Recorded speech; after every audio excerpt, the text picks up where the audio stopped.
Advocate Anilkumar, ഇന്ന് BJP നേതൃത്വം നൽകിയിരിക്കുന്ന ഈ വിശദീകരണം തൃപ്തികരമാണോ? തൃപ്തികരമല്ലെങ്കിൽ എന്തൊക്കെയാണ് ബാക്കി നിൽക്കുന്ന അതൃപ്തി? അഡ്വക്കേറ്റ് അനിൽകുമാർ.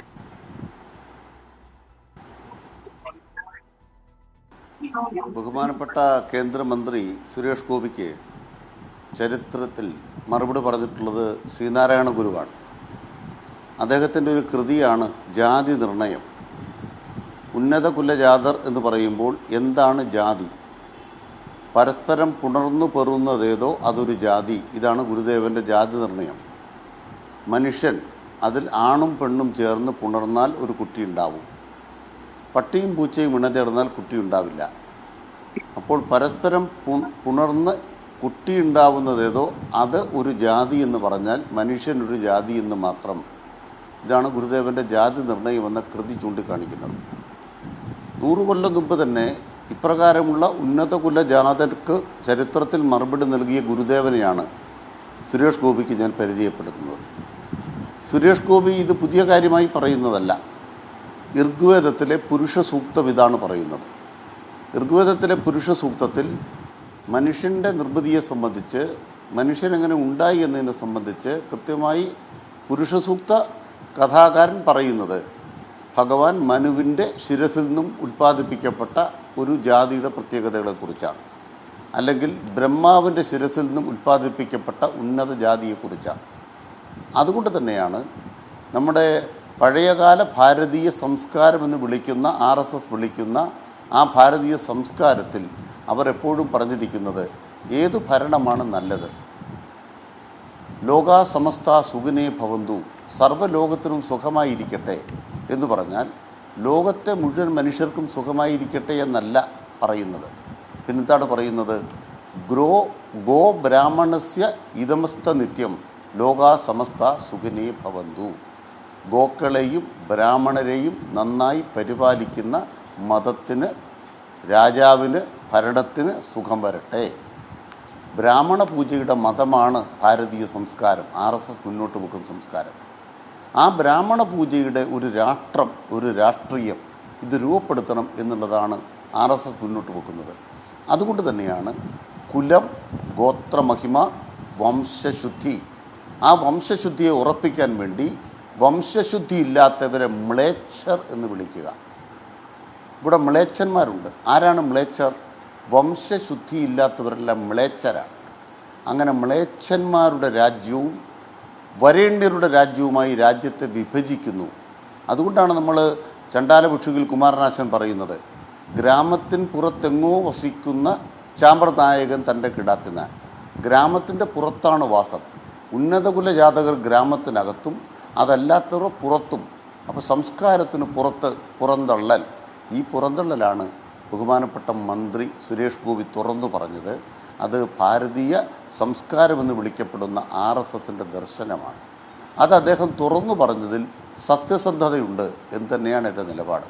അതുകൊണ്ട് തന്നെ സുരേഷ് ഗോപി അല്ല വിമർശിക്കപ്പെടേണ്ടത്, അദ്ദേഹം മുന്നോട്ട് വെക്കുന്ന രാഷ്ട്രീയമാണ് വിമർശിക്കപ്പെടേണ്ടത്.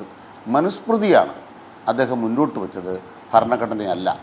ഭരണഘടന മുന്നോട്ട് വെക്കാതെ മനുസ്മൃതിയെ മുന്നോട്ട് വെച്ചു എന്നതുകൊണ്ട് അദ്ദേഹത്തിന് ആ സ്ഥാനത്തിരിക്കാൻ യോഗ്യതയുണ്ടോ എന്നുള്ളത് മറ്റൊരു പ്രധാനപ്പെട്ട വിഷയമാണ്. ഭരണഘടനയെ നിന്ദിക്കുകയല്ല, ഭരണഘടനയെ അട്ടിമറിക്കുകയാണ് സുരേഷ് ഗോപി ചെയ്തത് എന്നതാണ് പ്രധാനം. ഇനി ബഹുമാനപ്പെട്ട ശ്രീ ജോർജ് കുര്യൻ, അദ്ദേഹത്തെ അഭിനന്ദിക്കാനാണ് ഞാൻ തയ്യാറാകുന്നത്. കാരണം എന്താണ്? കമ്മ്യൂണിസ്റ്റ് പാർട്ടി കേരളത്തിൽ പ്രവർത്തിച്ചത് കേരളത്തെ നശിപ്പിക്കുകയല്ല ചെയ്തത്, കേരളത്തെ കമ്മ്യൂണിസ്റ്റ് പാർട്ടി തകർക്കുകയല്ല ചെയ്തത്, മുന്നോട്ടാണ് കൊണ്ടുപോയത് എന്നതിൻ്റെ സാക്ഷ്യപത്രമാണ് ബഹുമാനപ്പെട്ട മന്ത്രി ജോർജ് കുര്യൻ പറയുന്നത്. അത് യഥാർത്ഥത്തിൽ 1-2 മോദി സർക്കാരിൻ്റെ കാലഘട്ടത്തിൽ തന്നെ കേരളത്തെക്കുറിച്ച് നീതി ആയോഗിൻ്റെ എല്ലാ വിലയിരുത്തലിലും കേരളം 1-ാം സ്ഥാനത്തേക്ക് കുതിക്കുകയായിരുന്നു. 1-ാം പിണറായി സർക്കാരിൻ്റെ കാലത്ത് നീതി ആയോഗിന് മന്ത്രിമാരുടെ വിവിധ വകുപ്പുകളെല്ലാം കണക്കാക്കി നമുക്ക് കിട്ടിയ മാർക്ക് 75 ആയിരുന്നു. 2-ാം പിണറായി സർക്കാരിൻ്റെ കാലമായപ്പോൾ 79-ലേക്ക് എത്തി. കേരളത്തിൽ തൊട്ടുപുറകിലുള്ള സംസ്ഥാനത്തിന് 52-ൽ നിന്നും 53-ലേക്ക് എത്താനേ കഴിഞ്ഞുള്ളൂ. അതുകൊണ്ട് നീതി ആയോഗ് പറഞ്ഞ ഒരു സത്യം തന്നെയാണ് ബഹുമാനപ്പെട്ട ജോർജ് കുര്യൻ പറഞ്ഞത്. പക്ഷേ അത് ബഡ്ജറ്റിൻ്റെ ദിവസം പറയേണ്ട കാര്യമാണോ? അങ്ങനെയാണെങ്കിൽ ബഹുമാനപ്പെട്ട മന്ത്രിയോട് എന്താ പറയുന്നത്? ഇന്ത്യ രാജ്യത്ത് കേന്ദ്ര സർക്കാർ ഇവിടെ നടപ്പാക്കിക്കൊണ്ടിരിക്കുന്ന എല്ലാ കേന്ദ്രാവിഷ്കൃത പദ്ധതികളും കേരളത്തിൻ്റെ തലയിൽ ചേരുന്നതല്ല. ആ തൊപ്പി കേരളത്തിൻ്റെ തലയിൽ ചേരാത്തതുകൊണ്ട് നിങ്ങളുടെ കേന്ദ്രാവിഷ്കൃത പദ്ധതികളിലെ ആനുകൂല്യങ്ങൾ മലയാളിക്ക് കിട്ടില്ല. അതുകൊണ്ട് മലയാളികൾ പുറന്തള്ളപ്പെടുകയാണ്. ഇതാണ് ഞങ്ങളുടെ ആവലാതി. ധനകാര്യ കമ്മീഷനോട് പറയാനുള്ള കാര്യം ധനകാര്യ കമ്മീഷനോട് പറഞ്ഞു കഴിഞ്ഞു. അത് പത്രത്തിൽ വായിച്ചിട്ടെങ്കിലും ബഹുമാനപ്പെട്ട മന്ത്രി അറിയേണ്ടതായിരുന്നില്ലേ? ധനകാര്യ കമ്മീഷൻ കേരളത്തിൽ വന്നപ്പോൾ അദ്ദേഹം കുമരകത്ത് സന്ദർശനം നടത്തി. തിരുവാർപ്പിൽ എൻ്റെ ഗ്രാമപഞ്ചായത്തിലാണ് അദ്ദേഹം സന്ദർശനം നടത്തിയത്. അതിനുശേഷം അദ്ദേഹം തിരുവനന്തപുരത്ത് വന്നു, മുഖ്യമന്ത്രി കണ്ടു, ധനകാര്യമന്ത്രി കണ്ടു. വിശദമായ നിവേദനം അദ്ദേഹം അവർക്ക് കേരള സർക്കാർ നൽകി. അതിലൂടെ എന്താ കേരള സർക്കാർ പറയാനുള്ളത്? ധനകാര്യ കമ്മീഷനോട് പറഞ്ഞിട്ടുണ്ട്, കേരളത്തിന് വളർച്ചയുടെ പ്രശ്നങ്ങളാണ്, യും ബീഹാറും നേരിടുന്ന പ്രശ്നങ്ങളല്ല. ഞങ്ങൾക്ക് മൂന്നാം തലമുറ ഗ്രോത്താണ് വേണ്ടത്. ഞങ്ങൾക്ക് ഡിജിറ്റൽ ഡിവൈഡ് ഇല്ലാത്ത കേരളം ഉണ്ടാക്കണം. അപ്പോൾ ഡിജിറ്റൽ ഡിവൈഡ് ഇല്ലാത്ത കേരളം ഉണ്ടാക്കണമെങ്കിൽ ഇൻ്റർനെറ്റ് അധിഷ്ഠിത വിദ്യാഭ്യാസം ഉണ്ടാക്കണം. അതിനെന്ത് വേണം? അതിന് തക്കമുള്ള ടെക്നോളജിക്കൽ എഡ്ജ് കിട്ടുന്ന സർവകലാശാലകളെ വികസിപ്പിക്കണം. അതിനവർ പ്രത്യേകമായി പണം തരണം. ഇവിടെ വയോജനങ്ങളുടെ എണ്ണം കൂടുതലാണ്. ജനസംഖ്യയിൽ 56% വയോജനങ്ങളാണ്. പുതിയ വയോജന കമ്മീഷൻ വന്നിരിക്കുന്നു. അവർക്ക് പ്രത്യേക പദ്ധതികൾ രൂപീകരിക്കണം. അതുപോലെ തന്നെ കേരളത്തിലെ ചെറുപ്പക്കാർ, ആ ചെറുപ്പക്കാർക്ക് കേരളത്തിൽ തന്നെ ജീവിച്ച് ഇവിടെ ജോലി കഴിക്കാൻ കഴിയുന്ന തരത്തിലുള്ള പദ്ധതികൾ വേണം. അതാണ് ഞങ്ങൾ ആവശ്യപ്പെടുന്നത്. അത് നടപ്പാക്കാൻ ധനകാര്യ കമ്മീഷനോട് കേരളം പണ്ടേ പറഞ്ഞു കഴിഞ്ഞു. ബഡ്ജറ്റ് വരുന്ന ഘട്ടത്തിൽ എന്താ പറയുന്നത്?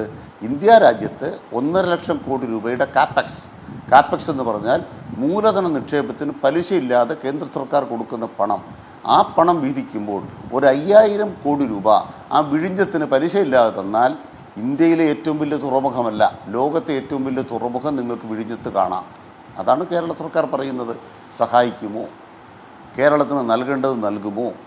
ഇത്തരം കാര്യങ്ങൾ ഓരോന്നോരോന്നായി എഴുതി കൊടുത്തു എന്നുള്ളതാണ് കേരളത്തിൻ്റെ ഏറ്റവും പ്രധാനപ്പെട്ട പാക്കേജിനോടുള്ള ആവശ്യം. ഈ രണ്ട് കാര്യങ്ങളും കൃത്യമായി കേരളം ഹോംവർക്ക് ചെയ്ത് ഉന്നയിച്ചിട്ടുള്ളതാണ്.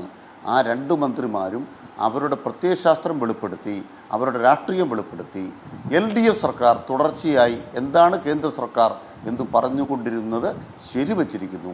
ഈ കേരളത്തെ 8.5 കൊല്ലമായി പിണറായി സർക്കാർ ഉജ്ജ്വലമായ ഉയരങ്ങളിലേക്കാണ് നയിക്കൊണ്ടുന്നത്. അതുകൊണ്ട് ഈ സർക്കാർ തുടരണം. എന്തുകൊണ്ട് LDF സർക്കാരിന് തുടർച്ചയുണ്ടാകണമെന്ന് ഒരു കേന്ദ്രമന്ത്രി പ്രസ്താവിച്ചിരിക്കുന്നത് ഒരു ഇടതുപക്ഷ പ്രവർത്തകനെ സംബന്ധിച്ച് ആഹ്ലാദകരമാണ്. ഈ മുന്നേറ്റം സാധ്യമാക്കാൻ വീണ്ടും ഇടതുപക്ഷം വരണമെന്നാണ് കേന്ദ്രമന്ത്രി പറയുന്നത്.